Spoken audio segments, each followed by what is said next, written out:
สวัสดีครับ Y ขับ Society เราจะพาไปดูว่ามีซีรีส์ Y ใหม่นะครับที่จะออนแอร์ในเดือนกรกฎาคมนี้มีเรื่องไหนบ้างใครแสดงไปตามดูกันครับ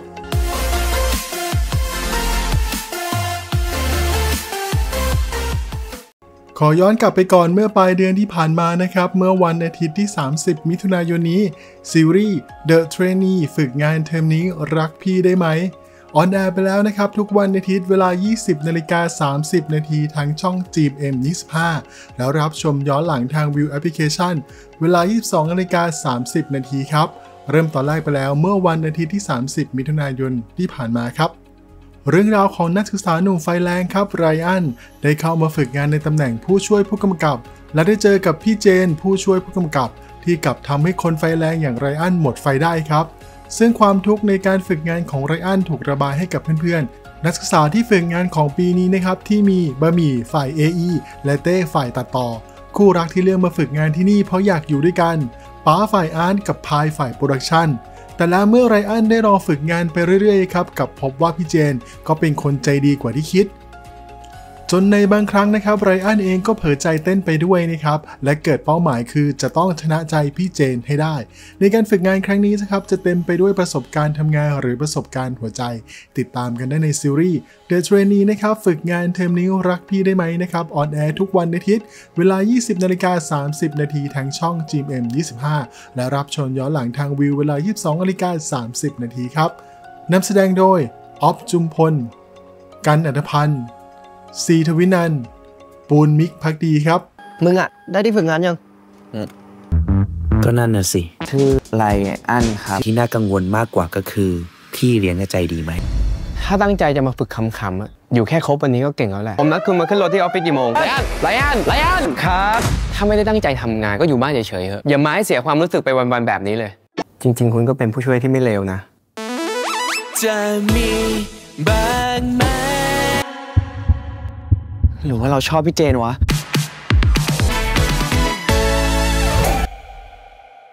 และเริ่มต้นด้วยซีรีส์วายใหม่ในเดือนกรกฎาคมนี้นะครับ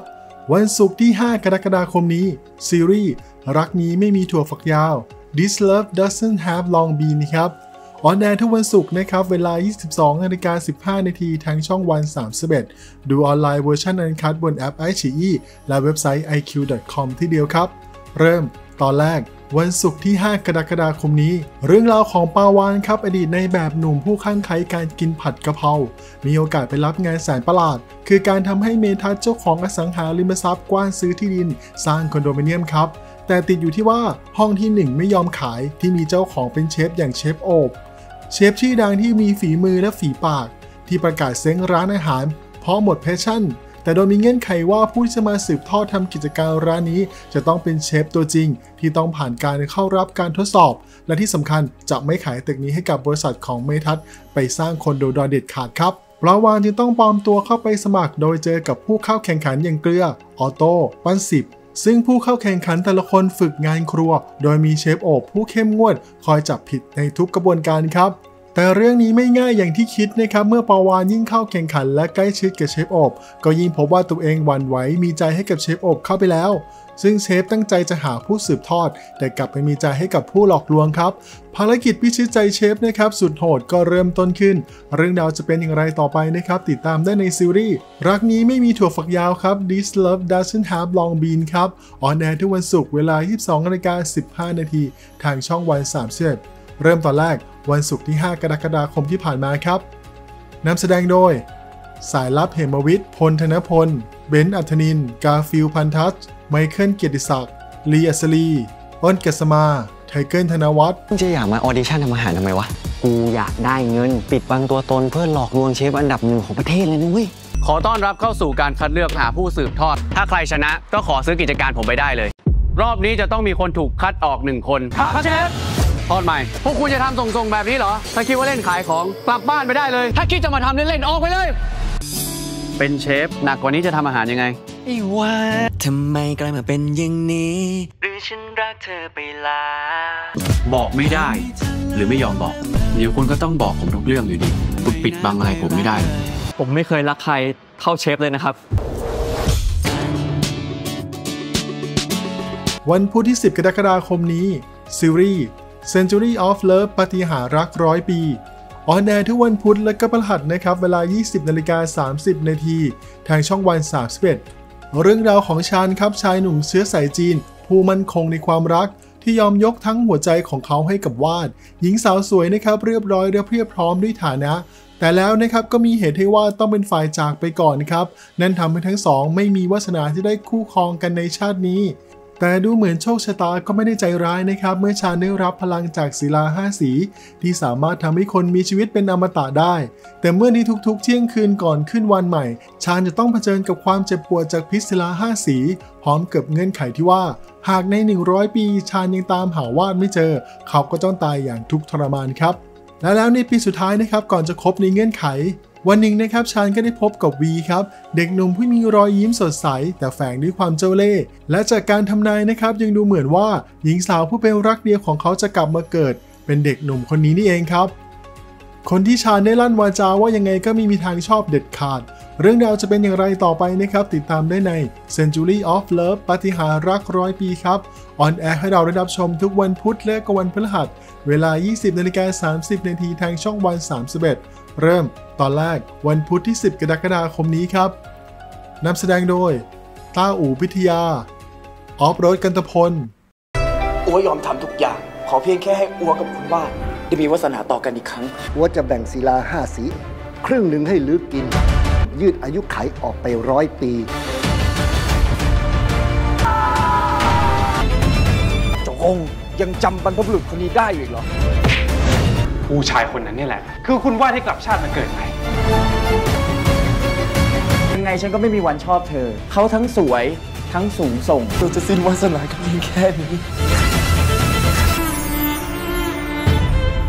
วันพุธที่ 24 กรกฎาคมนี้ซีรีส์ I Saw You in My Dream นะครับเธอฉันฝันเราออนแอร์ทุกวันพุธนะครับเวลา 20 นาฬิกาทาง VTV เท่านั้นนะครับเริ่มตอนแรกวันพุธที่ 24 กรกฎาคมนี้เรื่องราวนะครับในคืนสุดท้ายของเดือน 6 และ 12 ไอนะครับจะฝันเห็นเหตุการณ์เกี่ยวกับชีวิตของเขาและเหตุการณ์เหล่านั้นมักจะเกิดขึ้นจริงนะครับมีเพียงเรื่องเดียวที่เขาไม่เคยฝันถึงคือเรื่องความรักครับทว่าคืนสิ้นปีนั้นนะครับในห้วงความฝันของเขาก็เห็นชีวิตรักอันแสนอบอุ่นที่มีร่วมกับผู้ชายที่อ่อนโยนต่อเขาอย่างที่สุดและไม่อยากจะเชื่อนะครับว่าชายคนนั้นจะคือพี่ยูพี่ชายข้างบ้านที่เก่งเรื่องกวนประสาทเขาตรงข้ามกับคนในฝันอย่างสิ้นเชิงนะครับทั้งที่เหม็นขี้หน้าพี่เขาขนาดนั้นนะครับแต่พี่ยูในความฝันนะครับกลับค่อยๆแทรกเข้ามาอยู่ในหัวใจของไอทีละน้อยอย่างไม่ทันรู้ตัวครับเรื่องราวจะเป็นอย่างไรต่อไปนะครับติดตามได้ในซีรีส์ I Saw You in My Dream นะครับเธอฉันฝันเรานะครับออนแอร์ทุกวันพุธนะครับเวลา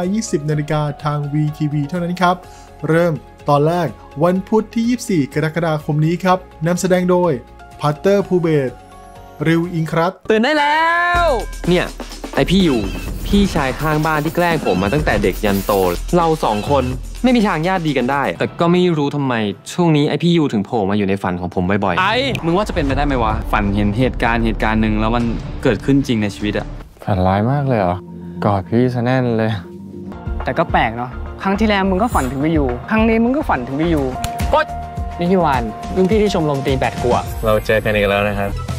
ไอรู้นะว่าพี่ไม่ได้มีเจตนาที่ไม่ดีอะแล้วหายไม่ชอบพี่บ้างยังคืนนี้เนี่ยพี่จะอยู่กับไอทั้งคืนเลยนะวันศุกร์ที่ 26 กรกฎาคมนี้กับซีรีส์ 4 Minutes ออนแอร์ทุกวันศุกร์นะครับเวลา 23:20 นาทีทางช่องวัน 31 และรับชมเวอร์ชันอันคัทได้ที่วิวเท่านั้นนะครับเริ่มตอนแรกวันศุกร์ที่ 26 กรกฎาคมนี้4 Minutes นะครับตัวอย่างไพลอตจริงๆยังไม่ได้ออกมาให้เราได้รับชมกันนะครับแต่เรื่องราวนะครับบอกเล่าเกี่ยวกับช่วงเวลา4 นาทีสำคัญในชีวิตของทุกคนนะครับซึ่งมีเกรซนักศึกษามหาวิทยาลัยจากคณะบริหารธุรกิจและเป็นลูกชายของเจ้าของธุรกิจที่ร่ำรวยครับเขาได้รับพลังเหนือธรรมชาติที่สามารถทำนายอนาคตภายใน4 นาทีอำนาจนี้ทำให้เขาต้องเปลี่ยนแปลงผลลัพธ์ของเหตุการณ์มากมายครับวันหนึ่งนะครับเกรซได้พบกับไทม์แพทย์ประจำแผนกศัลยกรรมแห่งหนึ่งนะครับทั้งสองพยายามทำความรู้จักและเริ่มพัฒนาความสัมพันธ์ครับซึ่งเรื่องนี้นะครับนำแสดงโดยเจพิพัฒน์ไบเบิลวิชพาสครับยังไงก็อาจจะต้องรอชมตัวอย่างที่จะออกมาให้เราได้รับชมในเร็วนี้นะครับเรื่องสุดท้ายนะครับวันจันทร์ที่ 29 กรกฎาคมนี้ซีรีส์ รักใต้บรรทัด Battle of the Writer ครับออนแอร์ทุกวันจันทร์นะครับจะออนแอร์ทางช่องไหนจะรอประกาศอีกครั้งนะครับแต่เริ่มตอนแรกวันจันทร์ที่29กรกฎาคมนี้ครับเรื่องราวในวงการของนักเขียนนะครับเมื่อเจ้าอีเจียนะครับนักเขียนหน้าใหม่ยอดนิยมเรียนไปทำงานไปนะครับภายนอกสดใสแต่ภายในละเอียดอ่อนครับต้องเจอดราม่าอย่างหนักถูกโจมตีว่าเป็นลอกพล็อตเรื่องนิยายของเย่หลวนนะครับนักเขียนนิยายออนไลน์อันดับหนึ่งของเว็บไซต์วรรณกรรมแน่นอนนะครับว่ามันไม่เป็นความจริงครับเจ้าอีเจียเลยพยายามเอาหาหลักฐานมาหักล้างมลทินที่เกิดขึ้นเรื่องราวจะเป็นอย่างไรต่อไปนะครับติดตามกันได้ในรักใต้บรรทัด Battle of the Writer ครับซึ่งนำแสดงโดยติวเตอร์กรพัฒน์ยิมปริยากรผมอาจจะไม่เหมือนกับคนที่คุณคิดอบอุ่นผมชอบคุณ ถ้าผมจำเรื่องราวตอนเด็กไม่ได้คุณจะเสียใจไหมทำให้เรื่องราวนี้ก้าวไปเพื่อไกล